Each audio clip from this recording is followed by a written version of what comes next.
गुजरात की इस ऐतिहासिक और महान भूमि पर मैं तहे दिल आपका हार्दिक स्वागत करता हूं, आपका अभिनंदन करता हूं। माननीय प्रधानमंत्री जी, आपकी विजनरी लीडरशिप में हमारा देश प्रगति की नई ऊंचाइयां छू रहा है। सामान्य तौर पर हम ऐसा नेतृत्व देखते हैं जो समाज और राष्ट्र की तात्कालिक सामाजिक और राजनीतिक जरूरतों को देखते हुए निर्णय लेते हैं, पर जो असाधारण नेता यानी स्टेट्समैन होते हैं वे वर्तमान की जरूरतों के साथ साथ भविष्य को भी ध्यान में रखते हुए निर्णय लेते हैं। मैं समझता हूं कि हमारे दूरदृष्टा प्रधानमंत्री श्री नरेंद्र मोदी जी भी ऐसे ही स्टेट्समैन हैं जो राष्ट्र के वर्तमान को संवारने के साथ साथ इसके भविष्य को भी संवारने का भगीरथ प्रयास कर रहे हैं। तभी तो आपके नेतृत्व में अंतर्राष्ट्रीय जगत में भारत की प्रतिष्ठा तेजी के साथ बढ़ी है। यही कारण है कि पहले अंतर्राष्ट्रीय मंचों पर भारत जब कुछ बोलता था तो भारत की बातों को जिस गंभीरता पूर्वक लिया जाना चाहिए उस गंभीरता पूर्वक नहीं लिया जाता था, लेकिन आज अंतर्राष्ट्रीय मंचों पर भारत कुछ बोलता है तो सारी दुनिया कान खोलकर सुनती है कि भारत बोल क्या रहा है। साथियों, जब विश्व के राष्ट्राध्यक्षों के द्वारा हमारे नेतृत्व की, हमारे प्रधानमंत्री की प्रशंसा की जाती है तो हर भारतवासी का सीना अपने आप चौड़ा हो जाता है। आज देश में और साथियों, आपने इस राष्ट्र को आत्मनिर्भरता का जो मंच और उद्देश्य दिया है, राष्ट्र उसे और मजबूत कदमों के साथ चल निकला है। आज का यह समारोह उसका एक बहुत बड़ा प्रमाण है। आज देश में पहली बार प्राइवेट सेक्टर द्वारा एयरक्राफ्ट के निर्माण के लिए मैन्युफैक्चरिंग फैसिलिटी की नींव रखी जा रही है। ये निश्चित ही रक्षा क्षेत्र के साथ साथ संपूर्ण राष्ट्र के लिए एक गौरव का विषय है।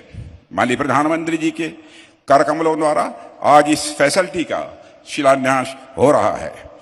यह फाउंडेशन स्टोन केवल फाउंडेशन स्टोन ही नहीं है, बल्कि रक्षा क्षेत्र की आत्मनिर्भरता की यात्रा में एक माइलस्टोन है। इस ऐतिहासिक अवसर पर मैं टाटा सन्स, एयरबस और इस प्रोजेक्ट से जुड़े सभी लोगों को हार्दिक बधाई देता हूं। गुजरात राज्य स्वदेशी आंदोलन के प्रणेता महात्मा गांधी जी की जन्म और कर्मभूमि रही है।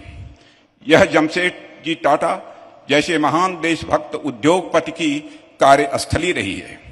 आप लोग उनकी सम्मिलित विरासत को और अधिक ऊंचाइयों पर ले जा रहे हैं, यानी स्वदेशी को भी बढ़ावा दे रहे हैं और उद्योग को भी। इसके लिए भी मैं आप सभी को हार्दिक बधाई देता हूं।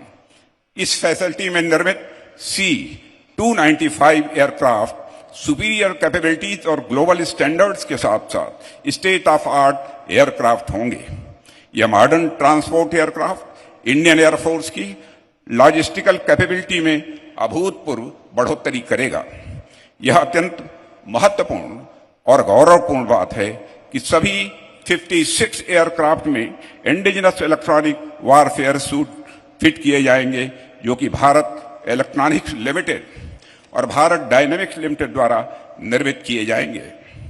इस फैसिलिटी से सैकड़ों की संख्या में देश भर से एमएसएमईज भी जुड़ेंगे।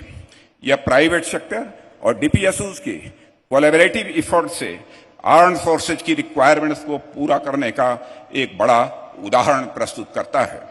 मुझे पूरा विश्वास है कि डोमेस्टिक मैन्युफैक्चरिंग को बढ़ावा देने के लिए रक्षा मंत्रालय द्वारा किए गए उपाय न केवल हमारी आर्म्ड फोर्सेज की जरूरतों को पूरा करेंगे, बल्कि भारत को डिफेंस इक्विपमेंट और प्लेटफॉर्म का एक नेट एक्सपोर्टर बनाने में भी मदद करेंगे। देवियों व सज्जनों, आज देश में प्राइवेट सेक्टर द्वारा एयरक्राफ्ट मैन्युफैक्चरिंग की नई यात्रा शुरू हो रही है। इस फैसिलिटी द्वारा निर्मित विमान की उड़ान केवल एक प्लेटफॉर्म की उड़ान नहीं होगी, बल्कि वह रक्षा क्षेत्र में आपसी सहयोग की उड़ान होगी। वह हमारी रक्षा सशक्तिकरण की उड़ान होगी और वह रक्षा क्षेत्र की आत्मनिर्भरता की उड़ान होगी। ऐसा मेरा मानना है।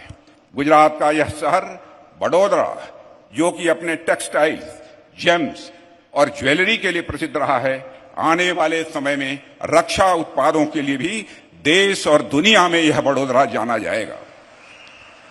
साथियों, आज जिस ग्राउंड में हम सभी यहां एकत्रित हुए हैं, यह ग्राउंड सती अनसुईया के नाम पर है। मान्यता है कि अपने सतीत्व और तपोबल से उन्होंने सृष्टि की सर्वोच्च शक्तियों यानी ब्रह्मा, विष्णु और महेश को अपने आंगन में बालक बनाकर खिलाया था। आने वाले समय में रक्षा क्षेत्र की विश्व की बड़ी शक्तियां गुजरात के आंगन में खेलेंगी, ऐसा मेरा पक्का विश्वास है। इस अवसर पर अधिक कुछ न कहते हुए मैं अपनी गरिमामयी उपस्थिति प्रदान करने के लिए माननीय प्रधानमंत्री जी को हार्दिक धन्यवाद देता हूं। मैं इस समारोह में अपनी उपस्थिति प्रदान करने के लिए आप सभी को धन्यवाद देते हुए अपना निवेदन यहीं समाप्त करता हूं।